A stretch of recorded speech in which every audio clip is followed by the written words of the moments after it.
우리가 잠언의 말씀을 계속해서 이렇게 새벽마다 묵상하고 있는데, 잠언은 하나님을 경외하는 그 삶, 그 신앙, 그것을 통해서 얻게 되는 그 삶의 지혜를 우리에게 가르쳐주고 있습니다.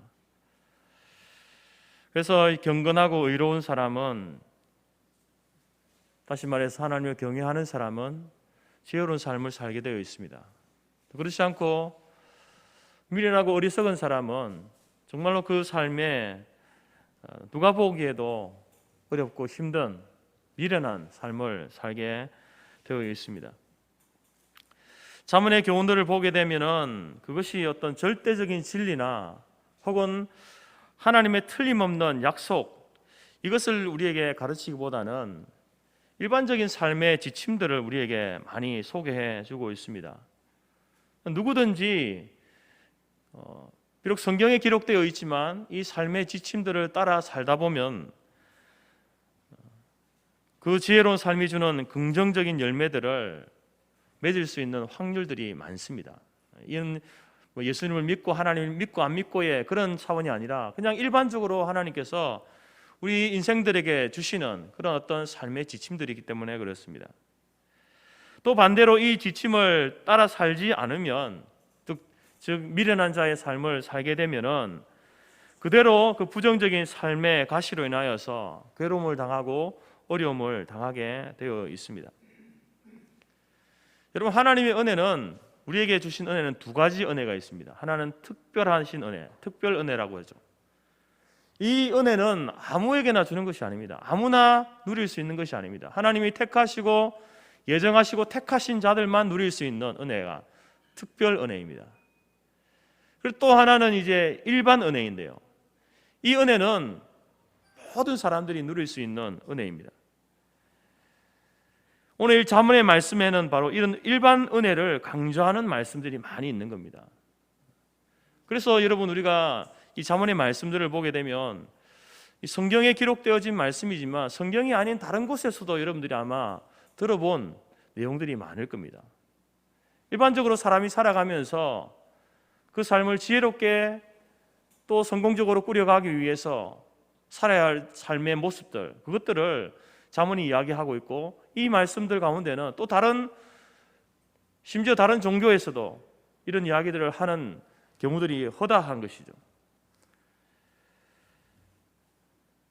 물론 우리가 이 잠언의 말씀을 읽고 묵상하는 이유는 우리가 성도된 자로서, 우리는 성도이기 때문에 우리의 삶을 창조하신 그 하나님을 경외하는 그 믿음, 그 신앙 바탕 위에서 모든 사람들이 누리는, 모든 사람들이 하나님께서 예비하신 그 일반 은혜의 차원의 그 삶을 살 때에 모든 사람들이 그 복을 받거든요. 그 복을 우리도 함께 받는, 그래서 하나님을 경외함과 더불어서 또 일반적으로 주시는 그 은혜들도 우리가 받아 누려야 되는 것, 그것을 위해서 우리가 이 잠언의 말씀을 묵상하는 것입니다.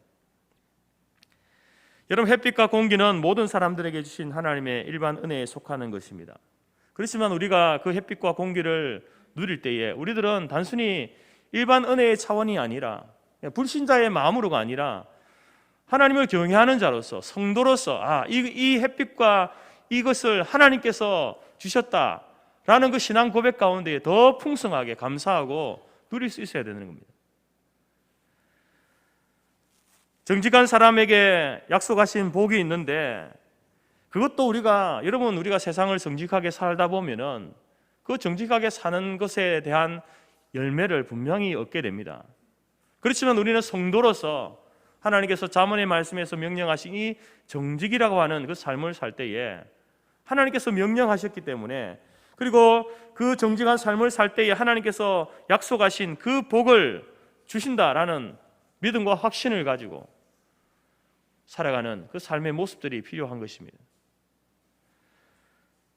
또한 의를 행하며 살아가는 사람이 의를 행하면서 공의롭게 의롭게 살아갈 때에 그 사람은 사람들에게 명예를 얻게 됩니다.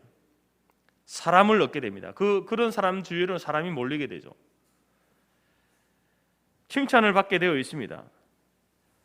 그렇지만 우리가 살아갈 때 성도로서 우리는 하나님의 그 공의를 행하는 그 삶을 살 때에 이것이 바로 택하신 백성들에게 그 누구보다도 더 원하시는, 하나님께서 원하시는 성도의 삶이다라는 사실을 기억하고 그렇게 살아가야 되는 겁니다. 그래서 우리가 일반 은혜의 차원에서 우리가 누리고 또 살아가는 삶이지만, 그러나 우리는 성도로서 살아갈 때에 하나님께서 특별히 그들에게 더한 명령과 말씀과 약속을 주셨다라는 사실을 기억하고 살아가는 것이 필요하다라는 것입니다. 오늘 주인의 마음을 시원케 하는 사람이 누리는 그 복도, 여러분, 사실 성도에게만 주어진 복이 아닙니다. 이 말씀을 잘 읽어보면은 주인의 마음을 시원케 하는 그 주인이 하나님이 아니더라도, 세상의 주인이라도 그의 마음을 시원케 하는 그 사람, 충성된 사람, 그 사람이 받아 누리는 복은요, 모든 사람들이 받아 누릴 수 있는 겁니다. 누구나 이러한 삶을 살게 되면 충분히 얻고 누릴 수 있는 복이 되는 것입니다. 우리가 오늘 이 말씀을 주제로 성도의 삶에 대해서 이야기하는 이유는 단지 다른 사람들보다 그럼 우리가 더 풍성하게, 더 많이 얻고 누리기 위해서 이 말씀을 나누는 것이 아닙니다. 물론 여러분, 우리가 충성된 사자로서 주인의 마음을 시원케 하게 되면 여러분, 분명히 우리가 누리게 될 복들이 있습니다. 그렇지만 단순히 그 복을 누리기 위해서가 아니라 언젠가 우리 모두가 구원받은 자로서 하나님 앞에 서게 될 텐데, 그때 여러분, 우리가 하나님 앞에서 구원받은 것 외에 아무것도 하지 않은 사람으로 부끄러움을 당하지 않기 위해서 우리가 이 말씀을 상고하는 것입니다. 여러분, 우리가 구원받은 것 외에 하나님 앞에서 아무것도 드러나는 것이 없다고 한다면 하나님 앞에서 얼마나 부끄러운 모습이 될 수 있겠습니까? 여러분, 우리는 살면서 이런 사람들을 봅니다. 농장에서 일하는 일꾼에게 주인이 각 개인에게 그 하루에 할 일의 할당량을 이렇게 줍니다. 그러면은 어떤 일꾼은 자기에게 주어진 그 할당량, 그 할 일을 이렇게 빨리 하는 사람이 있죠. 다른 사람들보다 숙련되거나 능력이 좋으면은 똑같은 일을 하더라도 빨리 해내는 사람이 있습니다. 그런데 그 사람이 그렇게 빨리 일을 했지만 자기가 할 양만 딱 하고 남는 시간은 어슬렁거리고 농담이나 하다가 시간을 보내는 겁니다. 또 어떤 일꾼은 자신의 할당량을 다 했습니다. 그렇지만 계속해서 열심히 합니다. 두 가지 이유에서 그렇게 하는데, 혹시 할당량을 하지 못한 동료들이 있을까 봐 그렇게 하는 겁니다. 그리고 또 하나는 주인에게 칭찬받기 위해서 그렇게 하는 겁니다. 여러분, 이 두 일꾼이 있다고 한다면, 여러분이 주인이라고 한다면 어떤 사람을 더 좋아하겠습니까? 당연히 여러분, 후자가 아니겠습니까? 자기의 일을 다 하고 나서도 동료를 위해서, 주인의 마음에 들기 위해서, 주인을 기쁘게 하기 위해서 더 일을 하는 그 사람을 당연히 좋아하고 기뻐할 것입니다. 잠언이 우리에게 가르치고 있는 이 지혜의 삶을 살아가야 하는 이유도 바로 여기에 있는 겁니다. 우리가 구원받은 성도로서 내가 구원받은 그것에만 만족하고 사는 것이 아니라 나의 삶을 통해서 다른 사람에게 유익을 끼치기 위해서 지혜의 삶을 살아야 되는 겁니다. 또한 우리의 인생이라는 농장으로 우리를 불러주셨는데, 그 불러주신 주인 되신 하나님 앞에 칭찬받기 위해서 여러분, 우리는 지혜로운 삶을 살아야 되는 겁니다. 사랑하는 성도 여러분, 여기 있는 우리 모두는 이미 구원받은 성도인 줄 믿습니다. 그러나 구원받았다고 해서 인생을 설렁설렁 농담이나 하다가 그냥 하나님이 일반 은혜로 주신 것들을 다 허비하고 죄 짓는 데만 사용하고 이기적이고 그렇게 미련한 인생으로 살아가는 분들이 한 분도 없기를 바랍니다. 구원이라고 하는 놀라운 특권을 얻었기 때문에 더욱더 하나님을 경외하는 자가 살아야 할 그 지혜의 삶이 무엇인지 말씀을 상고하고 살피고, 그리고 그 삶을 살아가는 우리 모두가 될 수 있기를 간절히 바랍니다. 그래서 오늘 우리가 우리의 주인 되신 하나님의 마음을 시원케 하는 사람, 그래서 그러한 사람으로 하나님 앞에 인정받는 우리 모두가 될 수 있기를 간절히 바랍니다. 추수의 날 얼음 냉수같이 하나님의 마음을 시원케 하는 사람, 어떤 사람이 하나님의 마음을 시원케 하는 사람일까요? 첫 번째는 여러분, 부지런한 사람입니다. 성실한 사람이고요. 오늘 본문의 표현을 빌면 충성된 사람입니다. 잠언의 말씀을 보게 되면 이 게으름과 부지런함을 대조하면서 어떤 삶이 지혜로운 삶인지 이렇게 가르치는 본문들이 참 많습니다. 이 부지런한 삶에 대해서 이제 잠언이 이야기할 때의 대표적인 그 본문이 잠언 6장 6절인데요. 그 말씀은 개미에게 가서 그가 하는 것을 보고 지혜를 얻으라 라는 이 말씀이죠. 여러분, 개미가 하는 것을 보고 부지런하게 살아라는 거예요. 부지런하게. 좀 이렇게 짓궂게 표현하면 이런 말이 될 수도 있습니다. 개미 IQ만 있어도 부지런하게 살 수 있다는 겁니다. 개미 정도의 IQ만 있어도 부지런하게 할 수 있으니까 누구든지 부지런하게 살아야 된다, 이 말씀을 하고 있는 겁니다. 그래서 게으름이라고 하는 것은, 게으르게 살아가는 것은 개미만도 못한 삶의 모습이다 라는 꾸짖음도 그 속에 담겨 있는 것이죠. 또 잠언 10장 26절에서는요, 게으른 사람은 다른 사람에게 이빨에 식초 같고 눈에 연기 같은 사람이다, 이렇게 이야기합니다. 여러분, 식초 생각해 보십시오. 생각만 해도 여러분 아마 입안에 침이 고일 겁니다. 여러분, 눈에 연기가 들어오면 어떻습니까? 괴롭고 힘들잖아요. 눈을 뜨고 있을 수가 없습니다. 그처럼 이 게으른 사람이라고 하는 사람은 주인에게 이런 존재라는 거예요. 별로 도움이 되지 않는 겁니다. 여러분, 성도는 하나님 앞에서 날마다 게으르지 말고 부지런해야 됩니다. 직장인은 자기에게 주어진 직장에 가서 그 시간을 허비하지 말고 자기에게 주어진 그 시간에 해야 될 그 일들을 잘 성실하고 근면하게 감당해야 됩니다.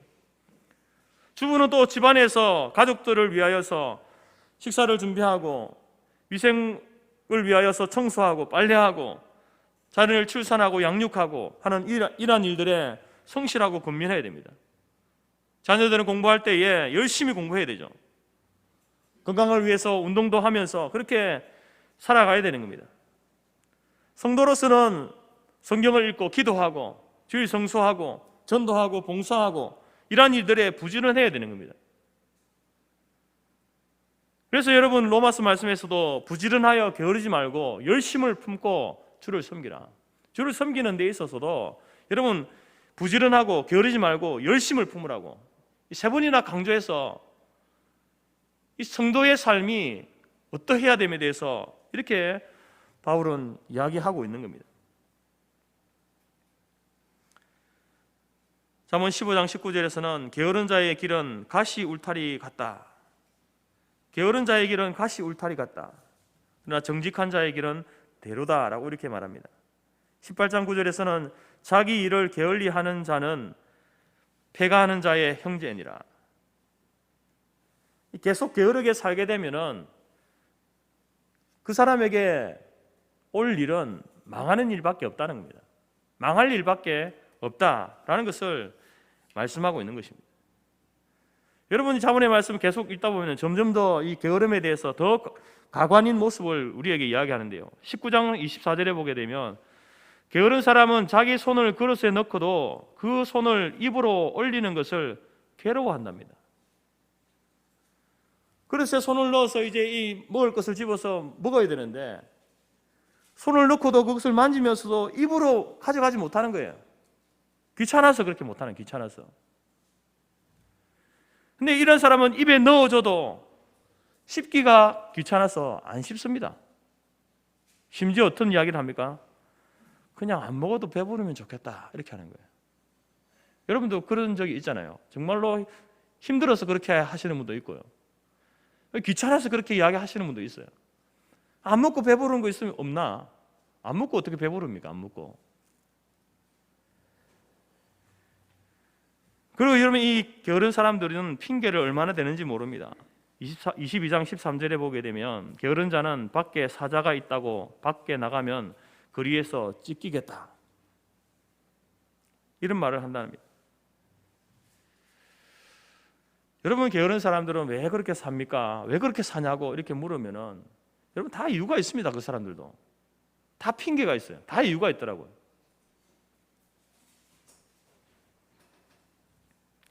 그 이유를 들어보면은 그럴듯합니다. 아, 그럴 수도 있겠구나 라고 생각이 듭니다.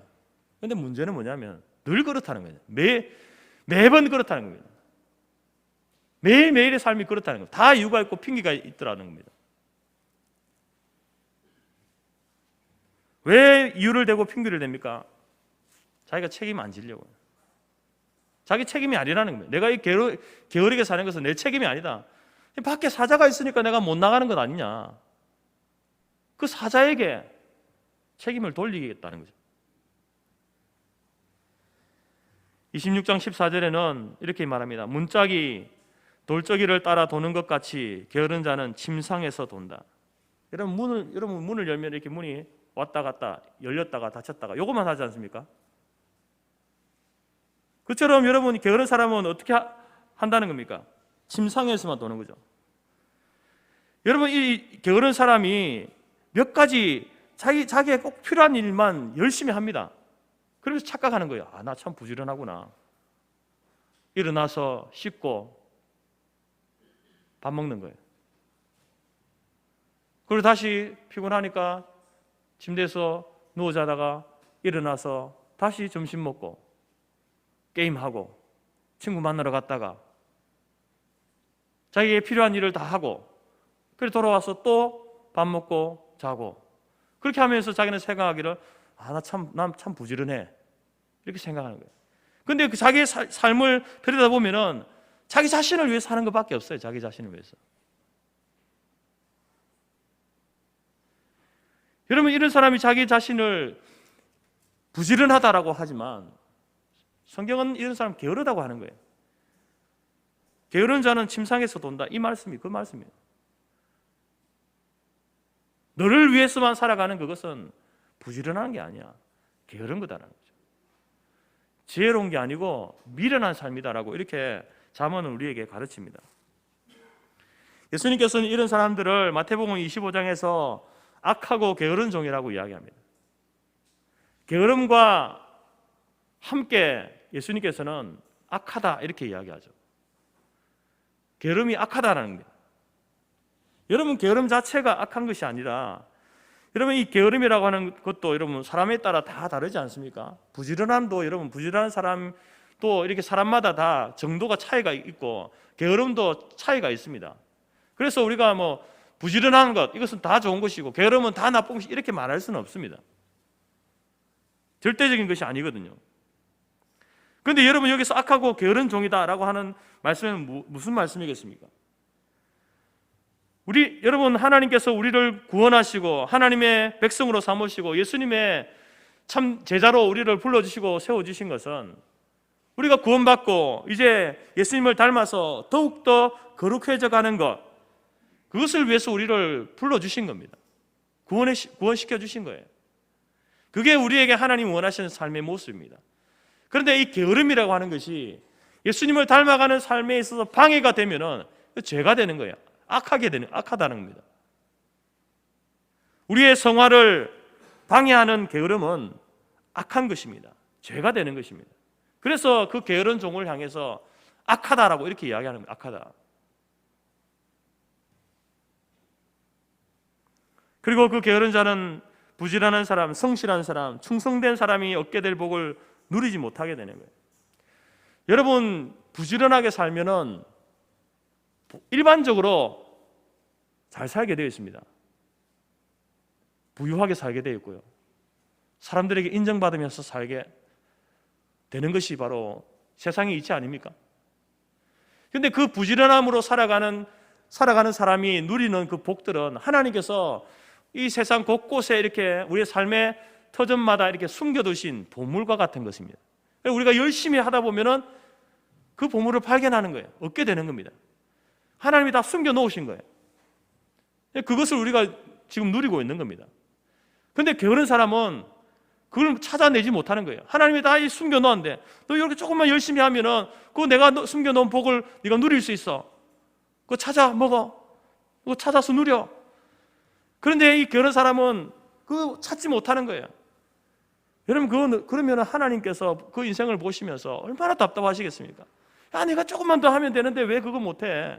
왜 그거 못 누려? 못 찾아 먹어? 하나님이 답답하신 거예요.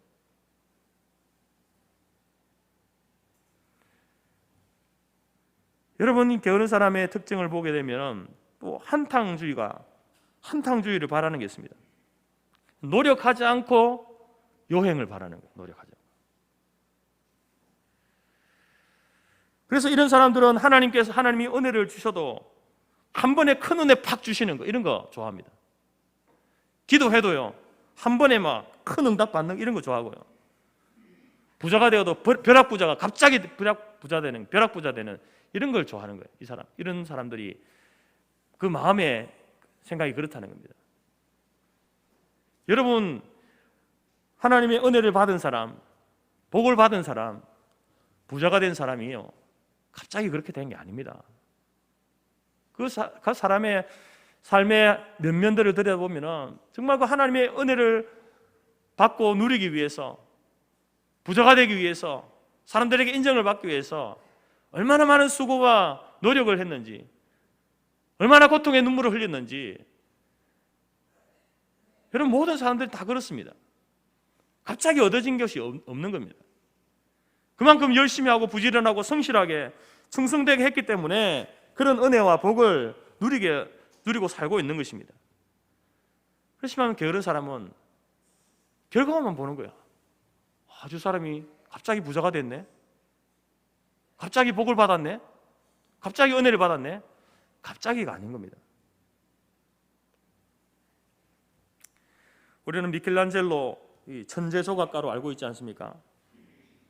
사람들이 그 미켈란젤로를 그 천재 조각가로 찬사를 할 때에 미켈란젤로가 이런 이야기를 했습니다. 사람들이요, 내가 노력한 것을 알고 이렇게 이룬 결과를 보면은 나를 천재 조각가라고 칭찬하지 못할 겁니다.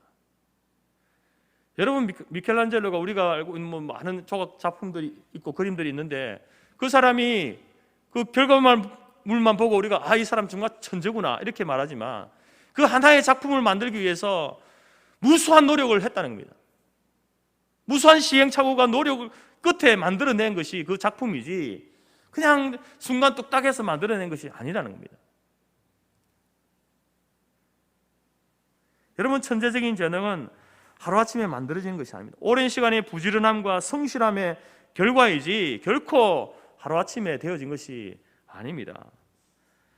아무리 재주가 뛰어나더라도 노력하지 않는 자는 좋은 성과를 얻을 수가 없습니다. 아무리 머리가 좋아도 게으른 사람은 성공하기 힘듭니다. 그러나 그냥 평범해도 정말로 열심히 부지런하게 살아가는 사람은요, 성공할 수 있는 겁니다. 이것이 여러분, 하나님께서 우리 가운데, 우리의 삶 가운데 부지런함으로 하나님께서 숨겨 놓으신 일반 은혜인 것이죠. 부지런하게 살면 인정받고 부유하게 살 수 있고 한 것입니다. 요즘 대기업에서도 사람들을 이제 뽑을 때에 머리 좋고 유능한 직원을 뽑기보다는 성실한 직원을 뽑습니다. 왜냐하면 성실한 사람은요, 결국 바르고 좋은 결과물을 만들어내기 때문에 그렇습니다.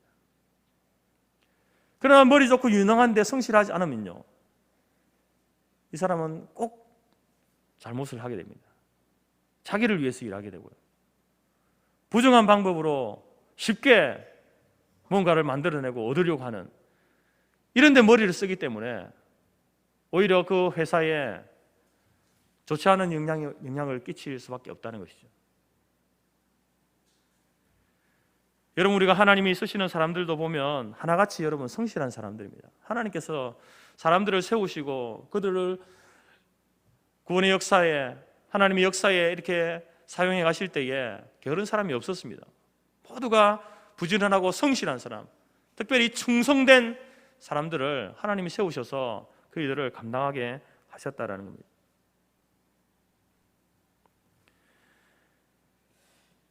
우리 교회도 여러분 이제 교회가 70년이 가까워오기 때문에 연세 드신 분들이 많이 있지 않습니까? 나이 들었다고 해서 여러분의 시간을 헛되이 낭비하지 마시기 바랍니다. 젊은 사람은 물론이겠지만 나이 드신 분들도 여러분에게 주어진 그 시간을 부지런하게 살아가시기 바랍니다. 하루에 여러분 15분씩 3년을 노력하면 해낼 수 있는 일들이 참 많은데요, 하루에 15분씩 성경을 읽으면 3년에 한독할 수 있습니다. 물론 우리가 1년에 통독할 수도 있고 한 달에 통독할 수도 있지만 나이 드신 분이 눈도 안 보이고 이렇게 하기 때문에 사실 그 오랜 시간 동안 성경을 읽고 있을 수가 없잖아요. 근데 하루 15분만 읽으면요 3년 안에 성경을 통독할 수 있습니다. 하루에 15분만 여러분 노력하면은 여러분들이 다른 외국어를 이렇게 유창하게는 하지 못해도 대화할 수 있는 수준이 됩니다. 하루에 15분만 여러분 테니스나 골프나 탁구나 이런 운동을 여러분 꾸준하게 하면요 3년이 되면은 어느 정도 수준의 운동을 할 수 있습니다. 하루에 15분씩 3년을 노력하면은 악기 하나를 다룰 수 있습니다.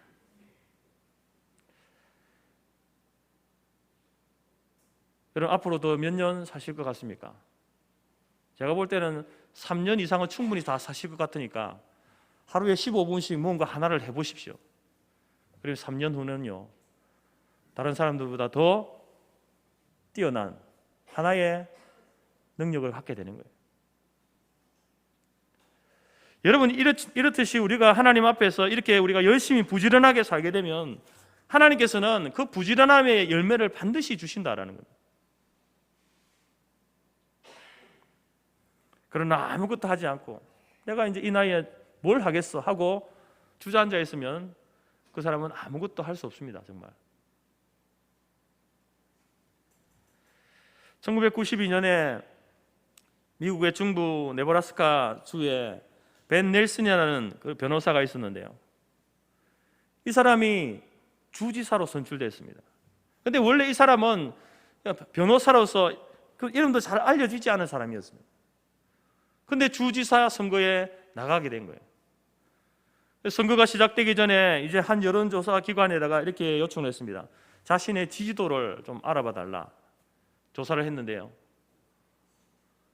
800명에게 물어봤는데 2명이 지지한다라고 이렇게 얘기했다. 2%도 아니고 2명이, 800명 중에 2명이 지지한다. 그때부터 이 넬슨은 바빠졌습니다. 사람들 앞에 나서서 연설도 하고 악수도 하고 자기가 주지사가 되면 어떤 정책을 펼칠지 설명도 하고 그 설명서를 배포하게 하는 그런 일들로 바빴습니다. 그렇지만 시작하는 단계에서 그 800명 중에 2명이면 전체 주의 인구가 얼마인지는 모르겠지만 그 사람들 가운데 얼마나 되겠습니까? 안 되는 게임 아닙니까? 당선된다는 그런 보장은 없었지만 그래도 열심히 했습니다. 자기의 이름을 사람들에게 한 사람이라도 더 알리기 위해서 거리로 나서서 이렇게 자기의 이름을 알렸습니다. 그런데 어느 날 그 지방신문에 그를 비판하는 그러한 글이 실린 거예요. 그런데 그 기사를 쓴 사람은 넬슨이 한 번도 만나보지 못한 사람이에요. 그냥 이 사람도 소문 듣고 찌라시 보고 그렇게 기사를 쓴 겁니다. 그래서 이래서는 안 되겠다 싶어서 이 넬슨이 그 기자를 찾아가서 자기 자신을 잘 알지 못해서 이런 잘못된 기사를 썼구나, 내가 찾아가서 내가 누군지 어떤 사람인지에 대해서 내가 이해를 시켜야 되겠다 하고 그 사람을 찾아간 겁니다. 뿐만 아니라 그 후로부터 사람들에게 이제 자신의 참 모습을 이해시키기 위해서 이제 유권자들에게 전화하기 시작했습니다. 한 명 한 명에게 전화하고 선거 있기 전날까지 넬슨은 수백 통의 전화를 걸었습니다. 그래도 여러분 그렇게 한다고 해서 판도가 바뀌겠습니까? 측근의 사람들도 확신하지 못했습니다. 근데 여러분 결과가 어떻게 됐냐? 전혀 가망성이 없었던 이 넬슨이라는 사람이 42표 차로 주지사로 뽑혔습니다. 여러분, 이 넬슨의 성실함이 바로 이 성공의 비결인 것입니다. 800명 중에 2명 안 되겠구나 포기한 것이 아니라 자신을 알리기 위해서 부지런하게 성실하게 다니면서 전화를 하면서 정책을 알리고 자기 자신을 알리는 그 성실함으로 성공했다는 것이죠. 이처럼 성실함은 아무도 못 말립니다. 사람이 왜 게으름과 무기력함에서 빠져나오지 못하는가? 부지런함과 성실함이 주는 그 열매가 무엇인지를 모르기 때문에 그래요.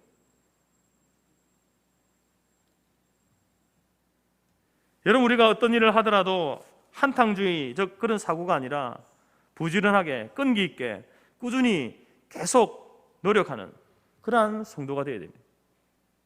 힘이 있을 때에, 건강이 있을 때에 움직일 수 있음에 감사하면서 신앙생활도 주의를 충성되이 섬기고 타인에게 유익을 끼치고 하나님 앞에 칭찬받는 그 삶의 목표를 가지고 열심히 살게 되면 여러분, 우리는 우리 안에 있는 이 게으름의 무기력함을 능히 이기고 우리 인생에 좋은 열매를 맺고 누리게 될 줄 믿습니다. 그렇게 되는 것이 바로 주인 되신 하나님의 마음을 시원케 하는 그 사람의 삶임을 꼭 기억하고, 여러분, 우리에게 남은 시간, 여러분에게 주어진 그 시간을 다시 내가 나를 위해서만 아니라 우리의 이웃을 위해서 또 하나님의 앞에 칭찬받기 위해서 내가 무엇을 해야 될 것인가, 성실하게 부지런하게 충성되이 잘 감당하는 성도들이 될 수 있기를 간절히 바랍니다. 두 번째로, 추수의 날 얼음 냉수같이 하나님의 마음을 시원케 하는 사람은 마음을 같이 하는 사람입니다. 마음을 같이 하는 사람, 다른 말로 하면 지체의식을 가진 사람입니다. 여러분, 20절 말씀해 보게 되면 마음이 상한 자에게 노래하는 것은 추운 날에 옷을 벗음 같고 소다 위에 초를 부음 같다, 이렇게 말합니다. 마음이 상해 있는데 그 앞에 가서 막 노래를 하면은 그 사람은 여러분 이 공감 능력이 떨어진 사람 아닙니까? 요즘 정치에서도 마찬가지지만 지도자들이 공감 능력이 떨어지면은 그 사람은 이 지도자의 자격이 없는 거죠. 지탄을 받고 있는 많은 그 지도자들을 보게 되면 그런 거예요. 아니, 초상집에 가서 엉뚱한 말을 하고 하면은 그 사람을 지지하는 사람들이 다 돌아서는 겁니다.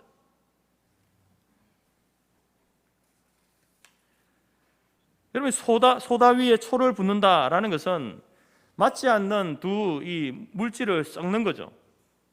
우리말로 표현하면 초를 치는 거예요. 초를 치는 거예요. 다른 번역본에 보게 되면 상처 위에 식초를 붓는다, 이렇게 번역하고 있습니다. 여러분, 상처 위에다가 식초 부으면 어떻게 되겠습니까? 낫겠습니까? 더 따갑겠습니까? 마음이 상한 자 앞에서 노래하는 것은 위로가 되지 않습니다. 오히려 그 마음을 더 상하게 만들 수 있다라는 것이죠.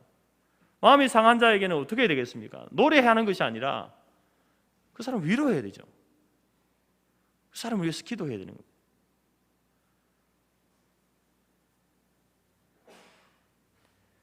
야고보 사도도 고난을 당한 자가 있으면 기도하라고 이렇게 우리에게 말씀하고 있습니다. 마음을 같이 해야 됩니다. 이 성도는 공감 능력이 뛰어나야 됩니다. 성도의 공감 능력은 어디에서 오는가? 지체의식에서 오는 거예요. 사도 바울이 만일 한 지체가 고통받으면 모든 지체도 함께 고통을 받고, 한 지체가 영광을 얻으면 모든 지체도 함께 즐거워한다라고 말씀하고 있습니다. 이게 당연한 겁니다. 제 오른손 손가락이 아프면은 왼손은 안 아픈 겁니까? 아픔을 못 느끼는 겁니까? 몸 전체가 아픔을 느끼는 거잖아요. 그게 지체입니다. 지체. 그게 한 몸이죠. 여기 아픈데 이 몸은 아무렇지도 않게 있으면은 이게 한 몸이 아닌 겁니다. 다른 몸인 거예요.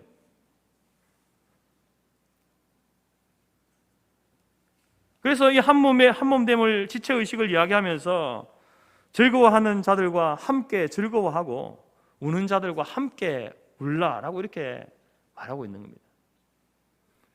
지체가 울고 있는데 그 아랑곳하지 않고 혼자서 희희낙낙거리는 건 지체가 아닙니다. 지체 의식이 없는 거예요. 하나님께서 우리를 교회로 불러주셨을 때는 지체로 불러주셨는데 그 지체에 대한 바른 지식이 없고 신앙 고백이 없는 사람이에요.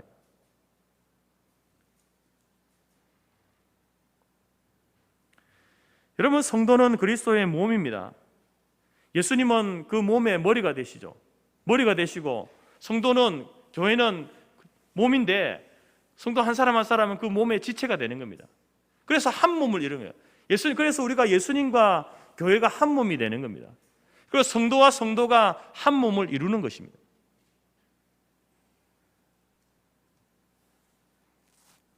그렇다고 한다면 하나님의 큰 사랑으로 구원받고 한 몸 된 성도들은 어떻게 해야 됩니까? 여러분, 사도행전에 보게 되면은 이 바울이 교회를 핍박하러 다닐 때에 예수님께서 환상 가운데 나타나서 뭐라고 이야기합니까? 나는 네가 핍박하는 예수다, 이렇게 말합니다. 사도 바울은 예수님을 핍박한 적이 없습니다. 예수님 만난 적도 없는데요. 그런데 예수님은 네가 핍박하는 예수다, 이렇게 말씀합니다. 왜 그런 말씀을 하시냐면은 교회가 핍박을 받는 것을 예수님이 한 몸이기 때문에 그 고난을 함께 받는 거예요. 성도가 고통당하고 어려움 당하면은 예수님도 함께 아파하고 함께 우시는 분이 예수님이다라는 거예요.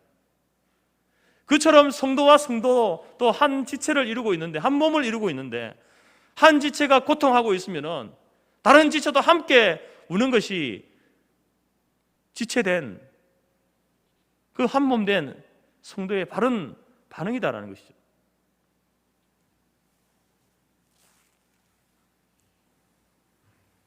여러분, 이것은 단순한 윤리가 아닙니다. 예의가 아닙니다. 이건 신앙 고백이에요. 우리가 그리스도의 한 몸을 이룬 교회입니다라는 고백인 겁니다. 말로만 하는 고백이 아니라 실제로 한 지체가 고통당할 때에 같이 아파하고 눈물 흘리는 그 행위가 우리의 신앙 고백인 것입니다. 여러분, 우리가 이 잠언의 말씀을 보면서 심지어 오늘 그 본문에 읽지는 않았지만 21절, 22절에 보게 되면 원수를 향해서도 그렇게 해야 된다, 이렇게 말합니다. 네 원수가 배고파 하거든 식물을 먹이고 목말라 하거든 물을 마시우라. 그리하는 것은 핀수스로 그의 머리에 놓는 것과 일반이요 여호와께서 내게 상을 주시리라. 여러분, 우리가 하나님과 원수되었던 자들입니다. 그런데 우리를 하나님께서 사랑하시고 오래 참으시고 우리를 구원해 주셨습니다. 원수된 우리들을, 우리의 필요를 채우시고 먹이시고 우리를 구원해 주셨습니다. 그렇게 예수님께서 우리에게 행하신 그 사랑을, 그 행위를 실제로 우리의 원수인 자들에게 이렇게 하라는 겁니다.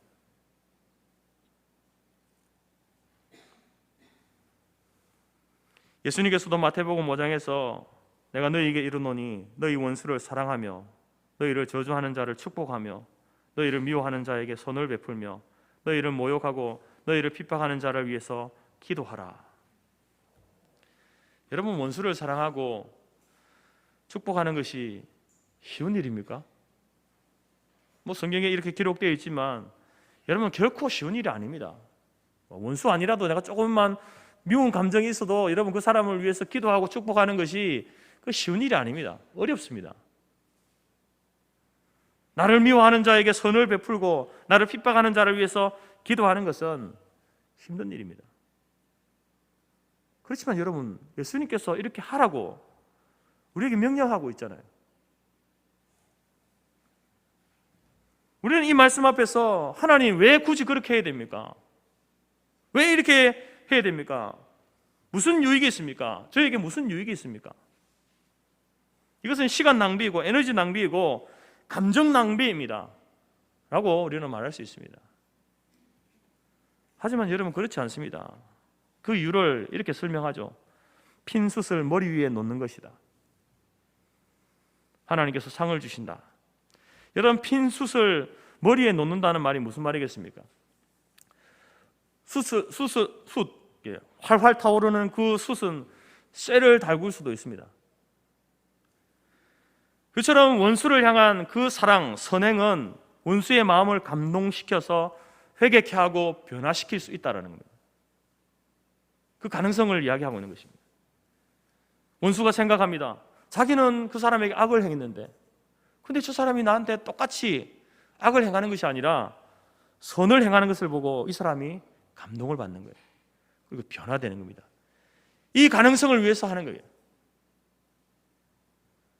그리고 또 다른 의미에서 내가 선을 행했음에도 불구하고 이 원수가 변하지 않으면 그가 원수에게 행한 그 선행, 그것이 그 사람 머리에 놓여진 하나님의 진노의 숯이 될 수 있다는 겁니다.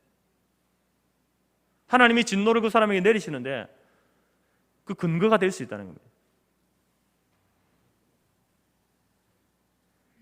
그리고 원수를 사랑하고 그 필요를 채워준 사람의 일이 헛되지 않으면 하나님께서 그 선을 행한 자에게 상을 주신다라는 겁니다.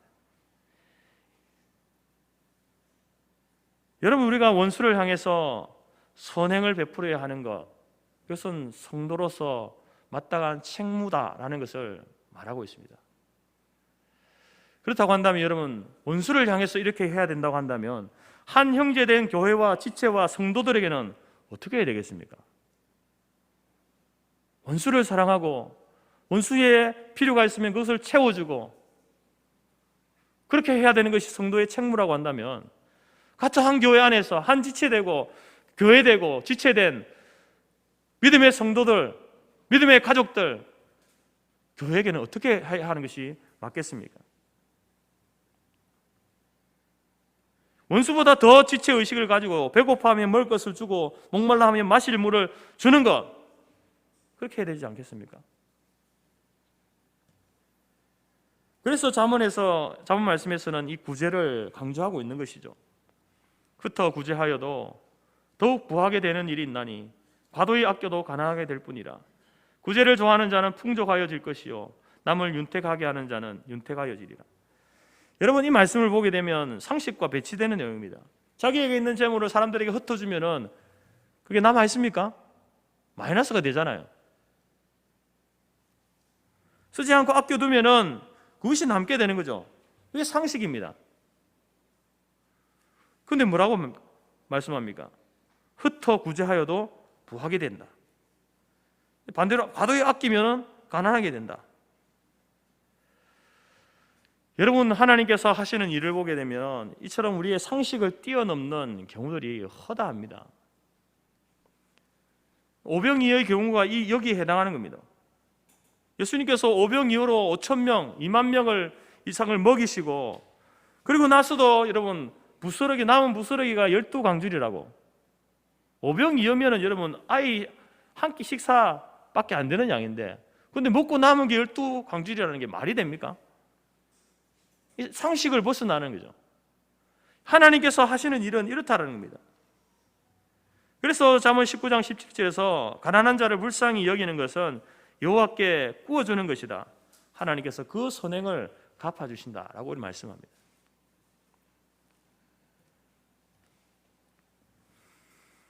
저 간증을 하나 하고 마치겠습니다. 제 개인의 간증이라기보다는 목회적 간증인데요. 지난 3월에 영남로의 샘터교회, 주보에도 광고했지만 김관성 목사로부터 소식이 하나 왔습니다.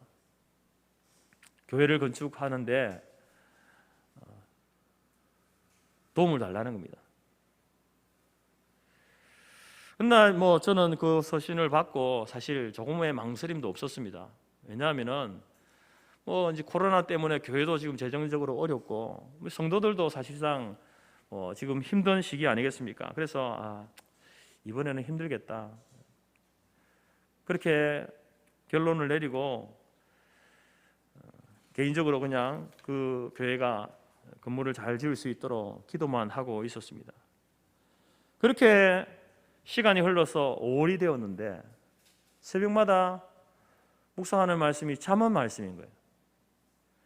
앞서 말씀드린 것처럼 잠언에서 여러분 다양한 주제들이 있지만 이 재물의 사용에 관한 말씀, 구제에 관한 말씀, 선행에 관한 말씀들이 계속해서 나오는 거예요. 새벽마다 마음이 부담이 되는 겁니다. 어떻게 하라는 겁니까? 하나님 도대체 하나님이 원하시는 것이 무엇일까? 다시 기도하기 시작했습니다. 근데 기도할수록 시간이 지나면 지날수록 어려운 시기지만 이 샘터교회의 어려움을 공감하고 함께 짐을 나누어지는 것이 하나님께서 기뻐하신다라는 확신을 갖게 되었습니다. 그래서 저는 이것을 저 혼자만이 아닌 성도들에게도 알려서 함께 짐을 나눠줘야 되겠다라는 생각을 가졌습니다. 그래서 당회와 의논을 했습니다. 사실 장로님들이 목사님 그래도 다 지금 너무 힘들고 교회도 힘들고 한데 이번에는 그렇게 넘어가시죠, 이렇게 하면은 저 혼자만 이렇게 하려고 사실 했거든요. 장로님들도 형제들 교회가 어려운 가운데 있고 또 도움을 요청해 왔는데 짐을 함께 나눠주는 것에 대해서 동의해 주셨습니다.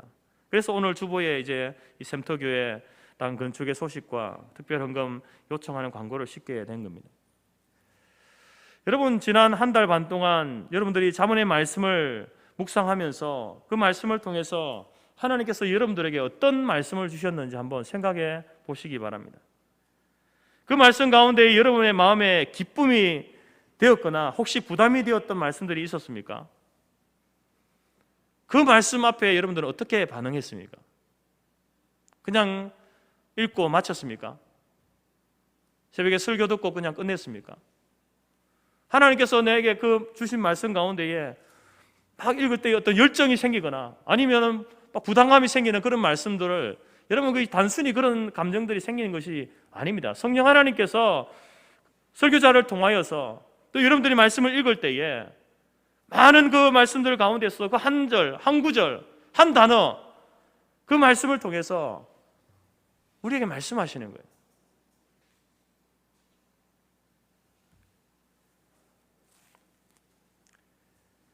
여러분, 우리가 오늘 광고를 통해서 또 설교를 통해서 주신 말씀을 이번 한 주 동안 깊이 생각하시면서 묵상하시기 바랍니다. 나는 어떻게 하는 것이 하나님의 마음을 시원케 하는 것인지 매일매일 물어보시기 바랍니다. 그리고 그에 대하여서 어떤 그런 부담감이나 혹은 또 자원하는 마음을 하나님께서 주시거든 여러분, 하나님 앞에 귀한 헌금으로 형제교회의 그 어려움에 공감하시고 함께 동참하는 그러한 시간들이 될 수 있기를 간절히 바랍니다. 여러분, 우리 재건교단은 작은 교단이죠. 한국교회 안에서 재건교단 참 작은 교단입니다. 그런데 여러분, 형제 사랑이 남다른 교단입니다. 작기 때문에 전국 교회 목회자들을 다 압니다. 성도님들은 좀 모르는 분이 있을 수 있지만 목회자들끼리는 다 압니다. 알 뿐만 아니라 그 교회 형편도 다 압니다. 그래서 이런 일이 있을 때마다 도시교회뿐만 아니라 시골교회에서도 여러분 십시일반으로 이렇게 도움의 손길을 주는 그런 교단입니다. 근데 이런 이야기들을요, 다른 여타 교단 목사님들에게 하면 놀랍니다. 아니, 교단 전체 교회가 어떻게 그렇게 할 수 있냐? 심지어 노예 안에서 어떻게 그렇게 한 교회를 위해서 그렇게 할 수 있냐라고 이렇게 이야기합니다. 그런 일이 잘 없거든요. 이것은 우리가 작기 때문에 우리 교단만의 장점이기도 한 것이죠. 노예가 개의 교회를 위해서, 총회가 개의 교회를 위해서 돕는 일을 할 수 있는 것입니다. 그러나 여러분, 이것은 이상한 일이 아니죠. 우리가 작게 생각해 보면 한 교회 안에서 우리가 믿음의 생활을 하는 공동체 안에 한 분이 정말 어려움을 당하고 있습니다. 그러면 우리 교회가 어떻게 해야 되겠습니까? 지체된 성도로서 기도하고 그분을 돕는 것이, 자, 우리 함께 이분을 위해서 기도합시다. 이분이 어려움이 있으니까 우리가 이렇게 해서 도움을 줍시다 라고 이야기하고 돕는 것이 마땅한 것 아니겠습니까? 이것이 여러분 범위가 좀 커진다고 하더라도, 그것이 노예가 되고 총회가 된다고 하더라도, 심지어 여러분 교단이 다르다 할지라도 정말 예수 그리스도를 믿는 그런 믿음 가운데 선 믿음의 사람들, 그런 교회, 그런 교단이 어려운 가운데 있으면 충분히 우리는 여러분 공교회를 고백하는 우리 성도들은요, 교회들은 도울 수 있어야 되는 겁니다.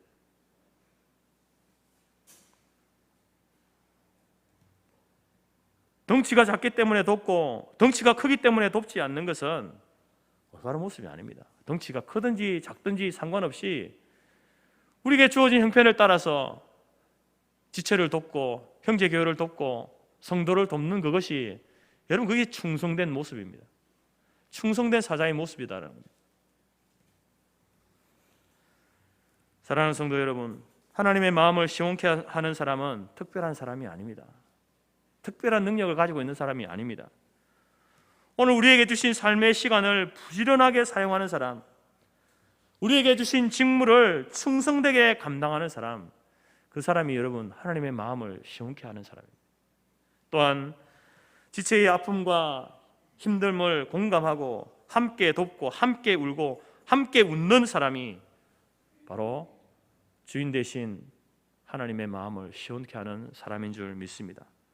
오늘 우리 모두 이 한 주간을 살아가면서 또 우리 남은 평생을 살아가면서 주인 되신 하나님의 마음을 시원케 하는 성도의 삶을, 충성된 사자의 삶을 살아가는 우리 모두가 될 수 있기를 주님의 이름으로 축복합니다.